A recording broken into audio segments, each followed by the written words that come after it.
William Shakespeare. The second paper was smaller and thicker, stuffed with advertising supplements, splashed with color, bedecked with peppy weather icons and taglines for articles waiting inside. Each paper sported a photo above the fold. The larger paper, the news, featured a large black and white shot of smiling teenagers standing hand in hand in medieval costumes on the lip of a stage. The depth of field created an almost three-dimensional effect. The foreground and background figures artfully blurred, those in the middle distance sharp and luminous under stage lights.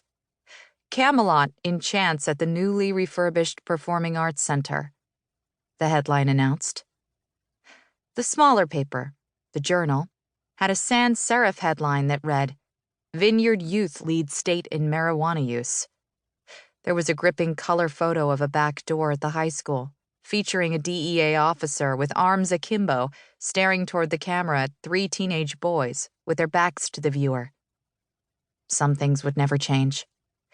Those weeklies had defined themselves by their differences since the day, back in Johanna's childhood, that some disaffected newsies had rebelled and huffed themselves halfway across the island to launch the Journal.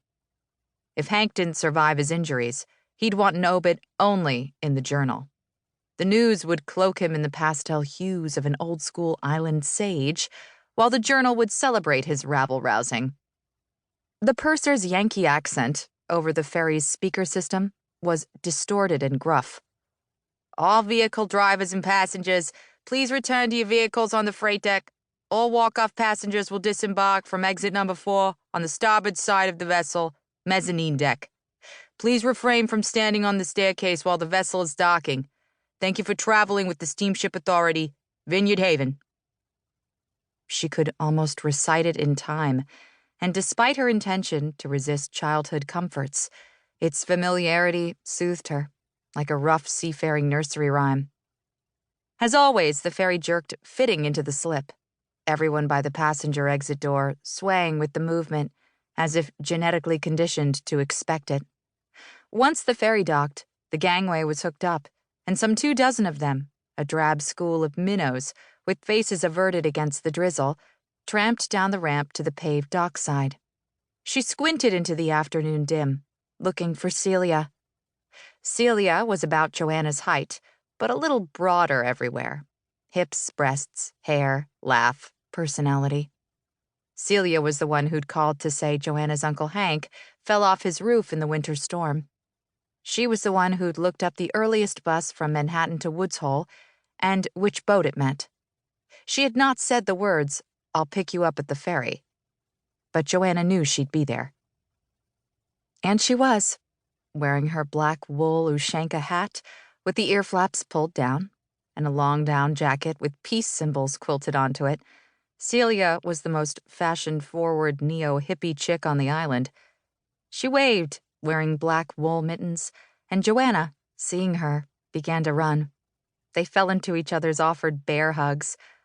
Without preamble, Celia said, "He's gonna be okay, kiddo. He broke his leg in some horrible way, and a bunch of organs are bruised, but otherwise, he's okay." Johanna exhaled a short, fierce sob and then pulled herself back together. "Celia, thanks so much for—" She waved this away. "Where's your luggage?" And as Johanna was saying, "On the cart," she added, "He's out cold on morphine, so they told me to just take you straight home. You can see him tomorrow morning." And was already steering her toward the luggage cart. "Thanks," Johanna said, suddenly exhausted. It was not the calamity she'd ruminated on for the past 8 hours. She had assumed a broken neck at least. A broken leg was no big deal, especially for a retiree. Surely. Plaster him up in a cast and he'd be fine. The adrenaline from hysterically rushing home suddenly failed her. She probably hadn't needed to come.